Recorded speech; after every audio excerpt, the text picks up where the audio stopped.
ಅಧ್ಯಾಯ 2 ಅಂಕಗಣಿತದ ಉಕ್ತಿಗಳು. ಮೊದಲನೇ ಪ್ರಶ್ನೆ ಕಂಡುಹಿಡಿಯಿರಿ. ಇದರಲ್ಲಿ ಪೇಜ್ ನಂಬರ್ 25ರಲ್ಲಿರುವ ಕಂಡುಹಿಡಿಯಿರಿ.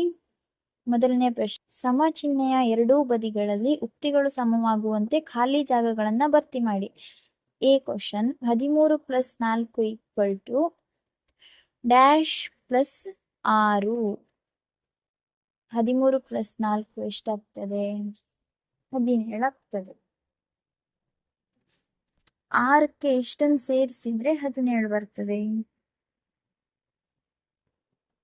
6ಕ್ಕೆ 11 ಸೇರಿಸಿದ್ರೆ 17 ಬರ್ತದೆ. ಆದ್ದರಿಂದ 11. ಬಿ ಕ್ವಶನ್, 22 + 22ಕ್ಕೆ ಎಷ್ಟನ್ನು ಸೇರಿಸಿದ್ರೆ 6 × 5 30 ಆಗ್ತದೆ. 6 × 5 30, 22 + 8 30. C question, 8 × dash = 64/2. 64/2 32 ಆಗ್ತದೆ. 8 4 32. 8 × 4 = 64/2. D question, 34 - dash = 25. 34ರಲ್ಲಿ ಎಷ್ಟನ್ನು ಕಳೆದರೆ 25 ಬರ್ತದೆ? 34ರಲ್ಲಿ 9 ಕಳೆದರೆ 25 ಬರ್ತದೆ. ಸೆಕೆಂಡ್ ಕ್ವಶನ್, ಮುಂದಿನ ಉಕ್ತಿಗಳನ್ನು ಅವುಗಳ ಬೆಲೆಗಳ ಆರೋಹಣ ಕ್ರಮದಲ್ಲಿ ಜೋಡಿಸಿ. 67 - 19 ಎಷ್ಟು? 48. ಮೊದಲು ಇದರದ್ದೆಲ್ಲ ಬೆಲೆ ಕಂಡುಹಿಡಿದು ಆಮೇಲೆ ಏರಿಕೆ ಕ್ರಮದಲ್ಲಿ ಬರೆಯುವುದು. 67 - 19 48. 67 - 20 47. 35 + 25 60. ಈ 5 × 11 55. ಈ 120/3 40. ಏರಿಕೆ ಕ್ರಮದಲ್ಲಿ ಬರೆದಾಗ, ಏರಿಕೆ ಕ್ರಮದಲ್ಲಿ ಬರೆಯುವ ಫಸ್ಟ್ ಚಿಕ್ಕದಿರುವ ನಂಬರನ್ನು ಬರೀಬೇಕು. 120/3. ನೆಕ್ಸ್ಟ್ ಈ 67 - 20. Next A 67 - 19. Next D 5 × 11. Next C 35 + 25. ಮುಂದಿನ ಕೋಷ್ಟಕದಲ್ಲಿ ಕೆಲವು ಉಕ್ತಿಗಳನ್ನ ನೀಡಿದೆ. ಕೋಷ್ಟಕವನ್ನ ಪೂರ್ಣಗೊಳಿಸಿ. ಉಕ್ತಿಯನ್ನ ಕೊಟ್ಟಿದ್ದಾರೆ, ಅದರ ಪದಗಳ ಮೊತ್ತವಾಗಿ ಉಕ್ತಿಯನ್ನ ಕೊಟ್ಟಿದ್ದಾರೆ, ಅದರಲ್ಲಿ ಎಷ್ಟು ಪದಗಳಿದೆ ಅಂತ ಬರೀಲಿಕ್ಕೆ ಕೊಟ್ಟಿದ್ದಾರೆ. ಫಸ್ಟ್ ಒಂದು ಅವರೇ ಮಾಡಿದ್ದಾರೆ. 13 - 2 + 6 ಪದಗಳು. 13 - 2 6. 5 + 6 × 3. 5 + 6 × 3 ಒಂದು ಪದ. ಆದ್ದರಿಂದ ಇದರಲ್ಲಿರುವ ಪದಗಳು 5 ಮತ್ತು 6 × 3 +15 - 9. ಯಾವುದೆಲ್ಲ ಪದಗಳು? 4 15 - 9. ನೆಕ್ಸ್ಟ್ 23 - 2 × 4 +16. ಯಾವ ಪದಗಳು? 23 2 × 4 ಒಂದೇ ಪದ ಮತ್ತೆ 16. 28 + 19 - 8. ಇದರಲ್ಲಿರೋ ಪದಗಳು 28 19 - 8. ಪ್ರತಿ ಸಂದರ್ಭದಲ್ಲೂ ಪದಗಳನ್ನು ಬರೆಯುವ ಮೂಲಕ ಮುಂದಿನ ಉಕ್ತಿಗಳ ಬೆಲೆಯನ್ನು ಕಂಡುಹಿಡಿಯುವುದು. First question, 28 - 7 + 8. ಪದಗಳು ಯಾವುದೆಲ್ಲ? 28 ಒಂದು ಪದ, -7 ಒಂದು ಪದ, +8 ಒಂದು ಪದ. ಅದರ ಬೆಲೆಯನ್ನು ಕಂಡುಹಿಡಿಯೋಣ. 28 - 7 + 8. 28ರಲ್ಲಿ 7 ಕಳೆದರೆ 21 + 8 ಎಷ್ಟಾಗ್ತದೆ? 29. B question, 39 - 2 × 6 + 11. ಪದಗಳು 39 ಒಂದು ಪದ, -2 × 6 ಒಂದು ಪದ, 11 ಒಂದು ಪದ. ಇದರ ಬೆಲೆ 39 - 2 × 6 + 11. ಮೊದಲು ಗುಣಾಕಾರವನ್ನು ಮಾಡ್ಕೊಳ್ಬೇಕು. 39 - 2 × 6 ಎಷ್ಟು? 12. 39 - 12 + 11 39 - 12ರಲ್ಲಿ 11 ಕಳೆದರೆ 1 ಎಷ್ಟಾಗ್ತದೆ? 39ರಲ್ಲಿ 1 ಕಳೆದರೆ 38. C question, 40 - 10 + 10 + 10. ಪದಗಳು ಯಾವುದೆಲ್ಲ? 40 - 10 ಒಂದು ಪದ, +10 ಒಂದು ಪದ, ಮತ್ತೆ ಒಂದು +10 ಒಂದು ಪದ. ಇದರ ಬೆಲೆ 40 - 10 + 10 + 10. -10 ಮತ್ತೆ +10 ಕ್ಯಾನ್ಸಲ್ ಆಗ್ತದೆ. 40 + 0 + 10 ಇಷ್ಟು. 40 + 10 50 ಆಗ್ತದೆ. D question, 48 - 10 × 2 + 16/2. ಇದರ ಪದಗಳು 48 - 10 × 2 ಒಂದು ಪದ, 16 ಭಾಗಿಸು 2 ಒಂದು ಪದ. ಇದರ ಬೆಲೆ 48 ಮೈನಸ್ 10 ಗುಣಿಸು 2 ಪ್ಲಸ್ 16 ಭಾಗಿಸು 2. 10 ಗುಣಿಸು 2 ಎಷ್ಟು? 48 ಮೈನಸ್ 10 ಗುಣಿಸು 2 ಎಷ್ಟು? 20 ಪ್ಲಸ್ 16 ಭಾಗಿಸು 2 ಎಷ್ಟು? 8. 16 ಭಾಗಿಸು 2 ಎಷ್ಟು? 8. 48ರಲ್ಲಿ 20 ಕಳೆದರೆ 28 ಪ್ಲಸ್ 8 ಸೇರಿಸಿದರೆ 36 ಆಗ್ತದೆ. ಈ ಕ್ವಶನ್ 6 ಗುಣಿಸು 3 ಮೈನಸ್ 4 ಗುಣಿಸು 8 ಗುಣಿಸು 5 ಪದಗಳು. 6 ಗುಣಿಸು 3 ಒಂದು ಪದ, ಮೈನಸ್ 4 ಗುಣಿಸು 8 ಗುಣಿಸು 5 ಒಂದು ಪದ. ಇದರ ಬೆಲೆ ಕಂಡುಹಿಡಿಯುವುದು. 6 ಗುಣಿಸು 3 ಮೈನಸ್ 4 ಗುಣಿಸು 8 ಗುಣಿಸು 5. 6 ಗುಣಿಸು 3 18 ಆಗ್ತದೆ, ಮೈನಸ್ ಚಿಹ್ನೆ ಇದೆ, ಮೈನಸ್ 4 ಗುಣಿಸು 8 ಗುಣಿಸು 5. 8 4 32, 32ಕ್ಕೆ 5 ಗುಣಿಸಿದ್ರೆ 160. ಆನ್ಸರ್. ಚಿಕ್ಕ ಸಂಖ್ಯೆಯಲ್ಲಿ ದೊಡ್ಡ ಸಂಖ್ಯೆಯನ್ನು ಕಳೆದಾಗ ದೊಡ್ಡ ಸಂಖ್ಯೆಯ ಚಿಹ್ನೆಯನ್ನು ಇಡಬೇಕು. ಆದ್ದರಿಂದ ಮೈನಸ್ 142 ಆಗ್ತದೆ.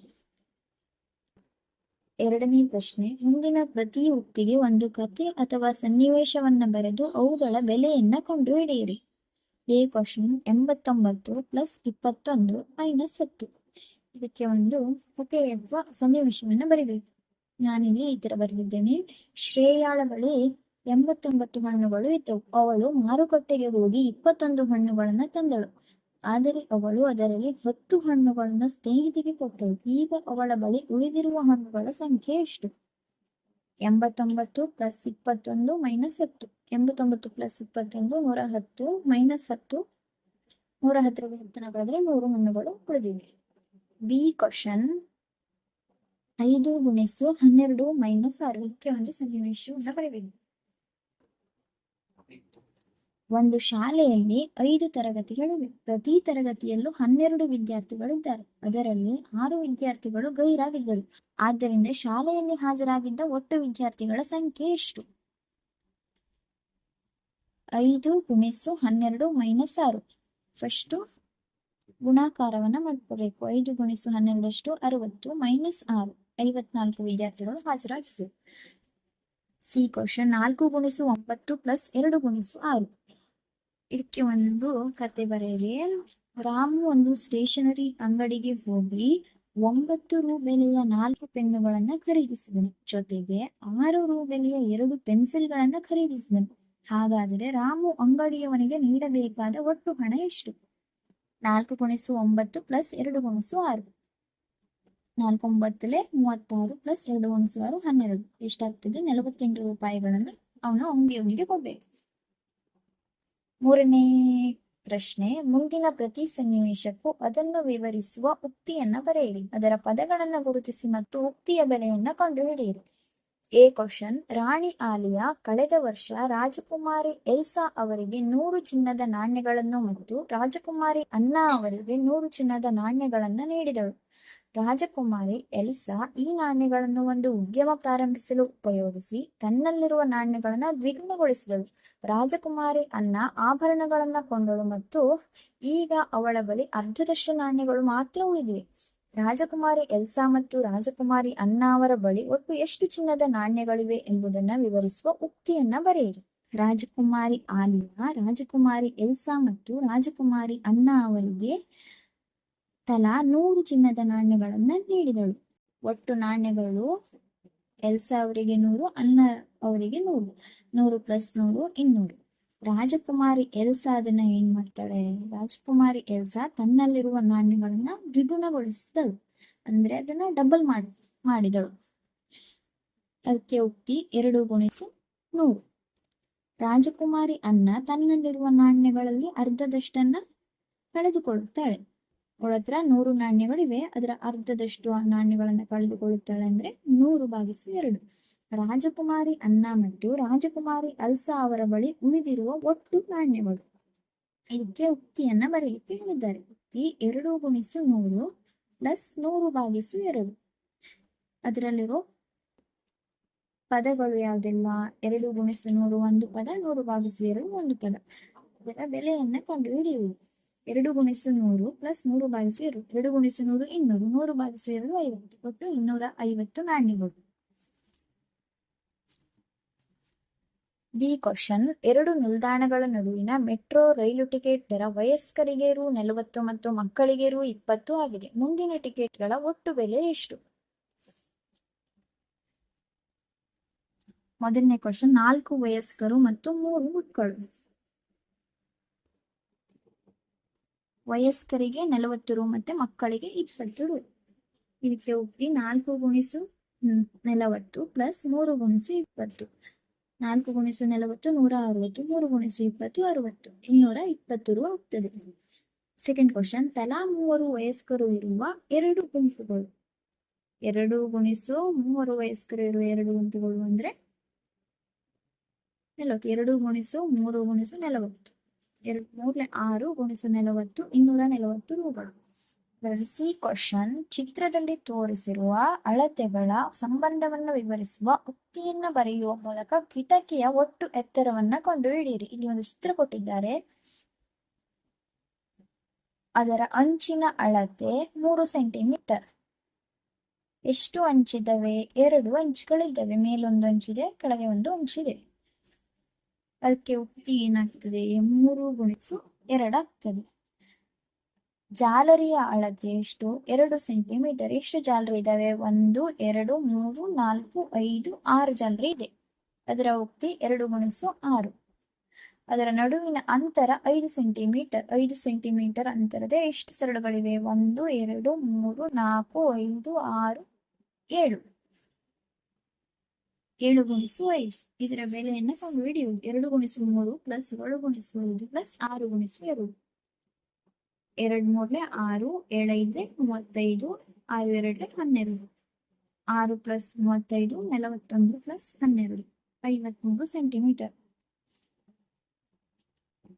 ಕಿಟಕಿಯ ಎತ್ತರ 53 ಸೆಂಟಿಮೀಟರ್ ಆಗ್ತದೆ.